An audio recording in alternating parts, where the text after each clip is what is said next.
Hello everyone and welcome back to another Thomas the Tank Engine review. Today I have Gordon, the Express engine, or also known as the Big Engine. This is my largest steam locomotive build to date. Gordon and what you'll see in another video coming up, Henry, are about the same size. I think I did end up making Gordon a little bigger as, again, excuse me, that is accurate to the books and the shows and the movies and the whatnot. So Gordon, if not bigger, him and Henry in my Lego form are the same size. This does make, again, this my largest steam locomotive to date. And we're just going to hop right in because there's a decent amount to talk about with this model, but I'll try to go through as quick as possible. So the boiler is pretty much built the same way as my other models. If you can remember back to my Percy review, I designed both Gordon and Henry's off of that design. However, if I move Gordon forward, let me set down my pointer here. Let's see if you can kind of tell when I move him forward. Maybe not, but it's actually 5 studs wide on the top. The way I ended up doing that is I have several 2x3 plates running along the center here, and then when these bows come off the back, they cover up this portion on the side of the boiler, so the whole boiler is nice and round. Yeah, the top, you can argue and say the top comes off a little flat, but at the end of the day, it looks nice and it allows me to get all the detail in I want. If we go ahead and look at Gordon's face, it was a larger face, so when I was making Gordon, I had to actually think about how I wanted to do these new faces. These use the larger plate that I can just take right off, as usual. And you can actually see a little bit, maybe, how I did the top of the boiler. But I can put the face right back on. So after I kind of figured out the size of the boiler, because that was another thing too for going 5 studs wide up top, was to get this size face to fit, which sounds weird, but when you look at it in real life, and if I were to try to shorten it up, it just look a little odd. The face would be too big and kind of come out the sides here. We also have the lamp. All the steam engines, and I think even some of the diesel engines, have the white lamp, so that was very important to get in. He does have a shorter funnel, though the same funnel design, using this kind of 2x2 circular cone brick. Then if I turn Gordon sideways, you can see here I built his coupling rods just like kind of how I build Thomas and the other steam engines I've done. I've actually gone ahead and changed Percy's out to this form as well.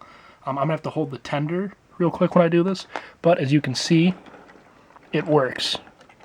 And that was actually a really exciting to see, because I prefer this over the other design I made, and it works, and that's fantastic. I got the handrail going along the side. We do have the piston up front, and then we do have all the wheels.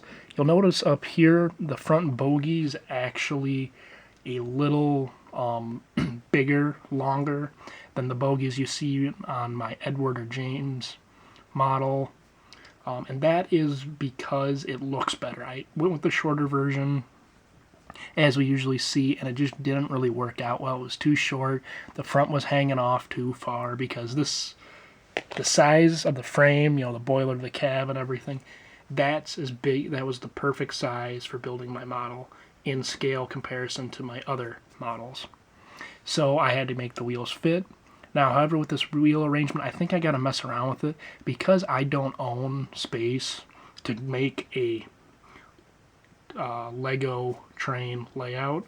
I'm not worried about motorizing or these engines handling curves.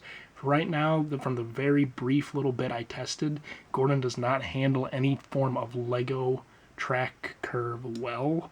He doesn't handle the switches well, and he doesn't handle the regular curves well. That's for several reasons. One, I think the drive wheels ended up being I think they're too far apart. I think that's the issue.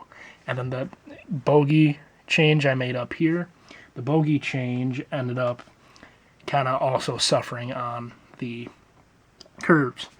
If I move Gordon forward a little bit, you can see where on the back of his boiler, depending on the model you look at, sometimes it comes straight down, sometimes it angles out, and a lot of the newer versions it does angle out.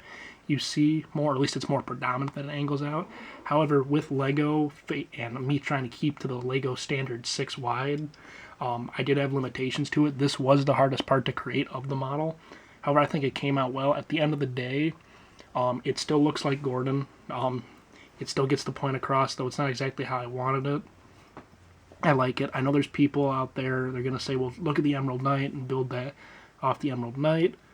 I kind of wanted to make this my own complete custom model. Don't get me wrong, the Emerald Knight's a fantastic set, and the Emerald Knight, which is based off of the Flying Scotsman, Gordon is also an A1, A3, even though I think technically in the series he's considered a prototype, which a lot of people have dubbed the A0.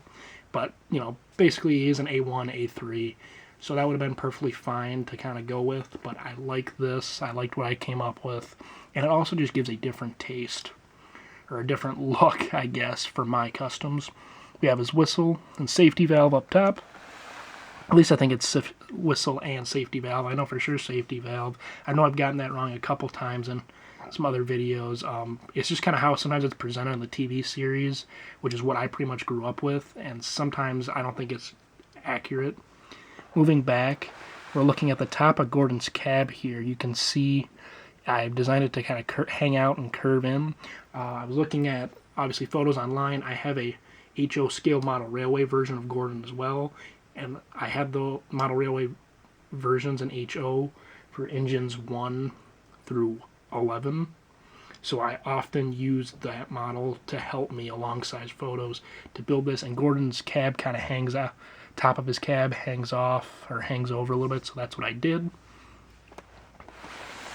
We do have the rear bogie with the single set of wheels.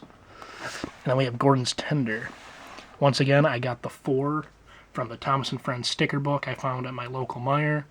And then essentially it's just a really big version of Edward's tender, James's tender, Lennox's tender.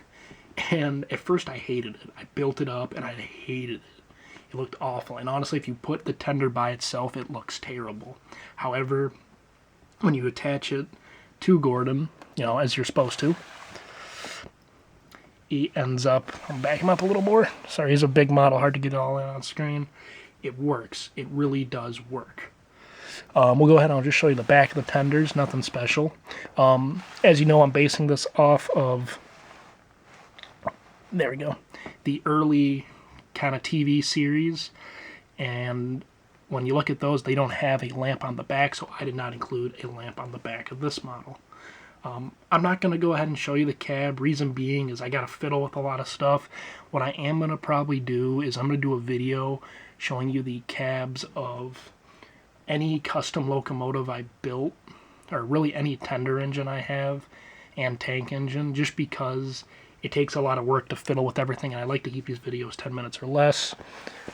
And then we just continue on with this side being the same. These wheels move as well with the coupling rods, so no harm there. And lastly, we do this side. You can see the lamp, which I talked about earlier. Looking back, I think I did this model. I would have liked to build it all at once. I probably built this model over the course of several months, on and off, and long period of not touching it. If I had my way, I would have just sat down and built it within a month or less, depending on my part restrictions. But I really like this model. It is my largest steam engine to date. I hope you enjoyed it.